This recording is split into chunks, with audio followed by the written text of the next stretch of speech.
आज का हमारा पहला क्वेश्चन है, so that the diagonal of the square are equal and bisect each other at right angle. हमें गिवन है एक square, okay, A B C D, एक स्क्वायर गिवन है हमें शो क्या करना है, इसकी डायगोनल इक्वल है, ए सी इक्वल टू है बी डी, और एक दूसरे को क्या कर रहे हैं 90 डिग्री पे बाइसेक्ट कर रहे हैं, ये हमें प्रूव करना है। ओके, हमें गिवन है एक square A B C D में क्या होता है, स्क्वायर की जो साइड होती हैं A B equal to B C equal to C D equal to D A, इसकी साइड इक्वल होती हैं। ओके, और इसका ईच एंगल कितने का होता है 90 डिग्री का। ओके, ये हमें गिवन है A B angle A equal to angle B angle C and angle D equal to 90 degree. Okay, ये हमने लिख लिया। अब हमें प्रूफ क्या करना है कि इसके डायगोनल इक्वल है, पहले हम इसको प्रूफ कर लेते हैं। ठीक है, अब मैं इसमें क्या करती हूँ, दो ट्रायंगल ले लेती हूँ, एक ले लेती हूँ ए बी सी ये वाला ट्रायंगल, और दूसरा ले लेती हूँ डी सी बी, ये दो ट्रायंगल ले लेती हूँ मैं। ठीक है, इसकी स्क्वायर की चारों साइड क्या होती है, इक्वल होती है। तो मैं लिख लूँगी in triangle A B C and triangle D C B, ये दो ट्रायंगल मैंने ले लिए। अब इन दोनों ट्रायंगलों में कौन कौन सी चीज़ें इक्वल है वो देख लेते हैं। सबसे पहले तो है side A B equal to D C, given है स्क्वायर की साइड क्या होती है, इक्वल होती हैं। ओके, इसके अलावा जो एंगल ए बी सी है और एंगल डी सी बी वो कितने का होगा 90 डिग्री, क्योंकि स्क्वायर का ईच एंगल 90 डिग्री का होता है, ये दोनों भी इक्वल है। और इन दोनों में एक साइड कॉमन है बी सी, तो बी सी इक्वल टू मैं क्या लिख सकती हूँ सी बी, ये कॉमन है। ओके, अब हमारी कॉन्ग्रुएंसी के लिए तीन कंडीशन निकल आई, कौन सी, साइड एंगल साइड कॉन्ग्रुएंसी से हम क्या बोल सकते हैं, जो ट्रायंगल ए बी सी है वो कॉन्ग्रुएंट है ट्रायंगल डी सी बी के। ओके, ये दो ट्रायंगल कॉन्ग्रुएंट प्रूव कर दिया हमने। अगर ये दो ट्रायंगल कॉन्ग्रुएंट हैं तो इनकी जो साइड है ए सी और D B, A C equal to मैं लिख सकती हूँ A C equal to D B.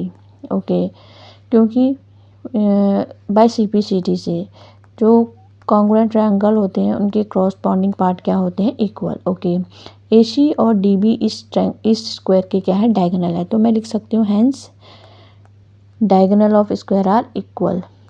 तो हमारा यहाँ से ये प्रूफ हो गया। ठीक है, कि स्क्वायर के डायगोनल इक्वल होते हैं। तो हमने पहला पार्ट क्या कर दिया, प्रूफ कर दिया। अब हम दूसरा पार्ट देख लेते हैं इसका। दूसरा क्या है, ये दो डायगोनल इक्वल है और बाइसेक्ट कर रहे हैं ईच अदर, एक दूसरे को बाइसेक्ट कर रहे हैं राइट एंगल पे। ओके, अब इसको देखते हैं। ओके, यहाँ तक तो हमने प्रूव कर लिया था ए C equal to B D. अब हमें क्या करना है, ये जो डायगोनल है बाइसेक्ट कर रहे हैं एक दूसरे को, ये प्रूव करना है। ओके, मैं इसको ले लेती हूँ ओ, और इस वाले एंगल को ले लेती हूँ मैं एंगल 1, इसको 2, इसको 3 और 4। ओके, अब मैं क्या करूँगी, इस स्क्वायर में जो ए बी साइड है वो पैरेलल है डी सी के। ओके, तो इन दोनों को एक लाइन ए सी क्या करिए, इंटरसेक्ट करिए। तो ए सी लाइन क्या है, इनकी ट्रांसवर्जल लाइन है। ट्रांसवर्जल लाइन है तो इनके alternate interior angle 1 equal to मैं क्या लिख सकती हूँ, angle 3, angle 1 equal to angle 3, ये है अल्टरनेट इंटीरियर एंगल। ओके, और सिमिलरली जो साइड ए डी है वो पैरेलल है बी सी के, और इनको कौन सी लाइन इंटरसेक्ट करी है, बी डी। तो बी डी क्या है, ट्रांसवर्जल लाइन है इनकी। तो इसकी जो अल्टरनेट इंटीरियर एंगल होंगे angle 2 equal to angle 4। Okay, ये भी इक्वल होंगे। ठीक है, यहाँ से हमने निकाल लिया। अब हम ले लेते हैं दो ट्रायंगल कौन सा, A O A B, triangle O A B और triangle O C D and triangle O C D, ये दो ट्रायंगल ले लेती हूँ मैं। ओके, ओ सी डी, ये दो ट्रायंगल मैंने ले लिए।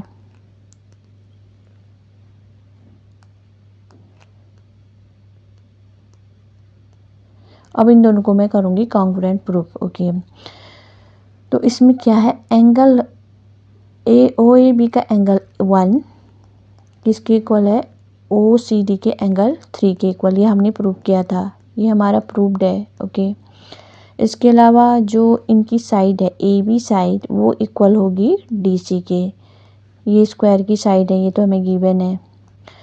और जो एंगल 3 है वो किसके इक्वल है, एंगल 2 इक्वल टू है एंगल 4 के, ये भी हमने क्या किया है, प्रूव्ड किया है। ओके, तो यहाँ से कॉन्ग्रुएंसी के लिए 3 कंडीशन निकल के आ गई, एंगल साइड एंगल तो मैं यहाँ पे लिख सकती हूँ एंगल साइड एंगल कॉन्ग्रुएंसी से जो ट्रायंगल है हमारा ओ ए बी कॉन्ग्रुएंट है ट्रायंगल ओ सी डी के। ओके, ये दो ट्रायंगल हमारे कॉन्ग्रुएंट आ गए, तो हम क्या लिख सकते हैं, तो मैं यहाँ से लिख सकती हूँ O C equal to O A equal to O C and O B equal to O D. किससे लिख सकती हूँ, by C P C T से, क्योंकि corresponding part of congruent triangle क्या होते हैं, इक्वल होते हैं। तो ये कॉन्ग्रुएंट ट्रायंगल के क्रॉसपॉन्डिंग पार्ट हो गए ओ ए और ओ सी और ओ बी और ओ डी। ओके, तो ये क्या है, ये हमारे दो ओ A equal to O C और O B equal to O D, ये हमने प्रूव कर दिया। साथ साथ में हमें ये स्क्वायर में क्या है, डायगोनल के पार्ट है, तो इसका मतलब क्या है, जो डायगोनल है वो एक दूसरे को बाइसेक्ट कर रहे हैं। ओके, ये हमारा यहाँ से प्रूफ हो गया, diagonal are bisect each other. Square के क्या होते हैं, डायगोनल बाइसेक्ट ईच अदर। तो ये तो हमारा प्रूफ हो गया यहाँ से, ठीक है। अब हमें क्या निकालनी है, थर्ड कंडीशन। तो ये बाइसेक्ट तो कर रहे हैं, कहाँ पे कर रहे हैं, राइट एंगल पे, अब वो निकालना है, ठीक है। अब देख लेते हैं थर्ड पार्ट इसका। ये तो हमने प्रूव कर लिया है, A C equal to B D, O A equal to O C, O B equal to O D. Okay, तो हमने इतनी सारी चीज़ें प्रूव कर ली हैं, ठीक है। अब हम इसमें ले लेते हैं ये दो ट्रायंगल ओ, कौन सा ट्रायंगल, ये वाला, ये ट्रायंगल ओ ए डी और O A B, triangle O A D and O A B, triangle O A B, इन दोनों को भी हम क्या करेंगे, कॉन्ग्रुएंट प्रूव करेंगे। तो इनमें क्या क्या चीज़ें इक्वल हैं, सबसे पहले तो side O A equal to होगा ओ डी इक्वल टू होगा side O D equal to होगा ओ बी, ये हमने प्रूव किया था। ओके, पहले पार्ट में हमने ये प्रूव किया था। इसके बाद O equal to O B, और जो साइड ए डी है वो होगा ए बी की, क्योंकि ये स्क्वायर की साइड है, ये हमें गिवन है। और इनमें एक साइड ओ ए, दोनों में क्या आ रही है, कॉमन आ रही है, O equal to O A. Okay, ये कॉमन है, तो यहाँ से मेरी ये दो triangle O A D congruent हो जाएगा ट्रायंगल ओ ए बी के। ये कौन सी कंडीशन, कौन सी कॉन्ग्रुएंसी से हुए, साइड कॉन्ग्रुएंसी से, ठीक है। अब ये दो ट्रायंगल कॉन्ग्रुएंट आ गई, तो इनकी जो क्रॉसपॉन्डिंग एंगल है, मैं लिख सकती हूँ angle A O B equal to angle A O D, ये दो एंगल क्या आ जाएंगे, इक्वल आ जाएंगे, ठीक है। ओके, तो ये यहाँ से by C P C T से ये निकल आया मेरा। अब ये दो एंगल क्या है, एक लाइन पे बन रहे हैं, तो ये लीनियर पेयर एंगल है। मैं इनको लिख सकती हूँ angle A O B plus angle A O D equal to 180 degree. अब हमने निकाला है A O B equal to A O D, तो मैं इसको लिख सकती हूँ A O B plus A O B equal to 180 degree. Okay, यहाँ पे लिख लिया मैंने। अब 2 A O B equal to आ जाएगा 180, A O B equal to 90 degree. Okay, A O B 90 degree है, तो ए ओ डी भी कितना होगा, ए ओ बी और ए ओ डी दोनों 90 डिग्री के होंगे, ठीक है। तो इसका मतलब क्या है, जो लाइन ए सी है वो क्या है, परपेंडिकुलर है लाइन बी डी पे, ये हमारा प्रूफ हो गया। ओके, तो हमारा प्रूफ हो गया कि ए सी जो डायगोनल होते हैं ट्रायंगल स्क्वायर की वो इक्वल होते हैं और एक दूसरे को बाइसेक्ट करते हैं 90 डिग्री पे। ये हमने प्रूव कर दिया। ओके।